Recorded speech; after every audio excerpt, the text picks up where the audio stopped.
ಯಕ್ಷಗಾನದ ಹಾಸ್ಯರಾಜ ಎಂದೇ ಹೇಳಲಾಗುವ ಶುದ್ಧ ಹಾಸ್ಯ ನೀಡುವ ಮೂಲಕ ಪ್ರೇಕ್ಷಕರ ಮನರಂಜಿಸುತ್ತಿದ್ದ ಬಂಟ್ವಾಳ ಜಯರಾಮ ಆಚಾರ್ಯ ಬೆಂಗಳೂರಿನಲ್ಲಿ ಅಕ್ಟೋಬರ್ 21ರಂದು ಬೆಳಗ್ಗೆ ನಿಧನ ಹೊಂದಿದ್ದಾರೆ. ಬೆಂಗಳೂರಿನಲ್ಲಿ ಯಕ್ಷಗಾನ ಕಾರ್ಯಕ್ರಮವೊಂದಕ್ಕೆ ಭಾಗವಹಿಸಲು ಆಗಮಿಸಿದ್ದ ಅವರು ಇಂದು ಮುಂಜಾನೆ 4 ಗಂಟೆಗೆ ಹೃದಯಸ್ತಂಭನವಾಗಿ ಜೊತೆ ಕಲಾವಿದರು ಆಸ್ಪತ್ರೆಗೆ ಸೇರಿಸಿದರೂ ಫಲವಾಗದೆ ನಿಧನ ಹೊಂದಿದ್ದಾರೆ. ಅವರಿಗೆ 67 ವರ್ಷ ವಯಸ್ಸಾಗಿತ್ತು.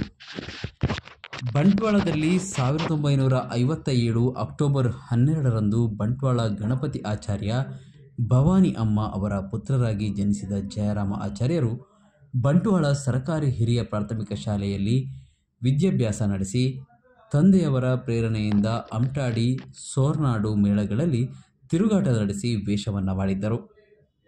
ಬಳಿಕ ಶ್ರೀ ಕ್ಷೇತ್ರ ಧರ್ಮಸ್ಥಳದಿಂದ ನಡೆಸಲ್ಪಡುವ ಲಲಿತಕಲಾ ಕೇಂದ್ರಕ್ಕೆ ಸೇರಿ ಯಕ್ಷಗಾನ ಹೆಜ್ಜೆಗಾರಿಕೆ ಕಲಿತರು. ಅದಾದ ಬಳಿಕ ಕಟೀಲು ಮೇಳದಲ್ಲಿ 4 ವರ್ಷ, ಪುತ್ತೂರು ಮೇಳ, ಕದ್ರಿ ಮೇಳ, ಕುಂಬಳೆ ಮೇಳದಲ್ಲಿ ತಿರುಗಾಟ ನಡೆಸಿದರು.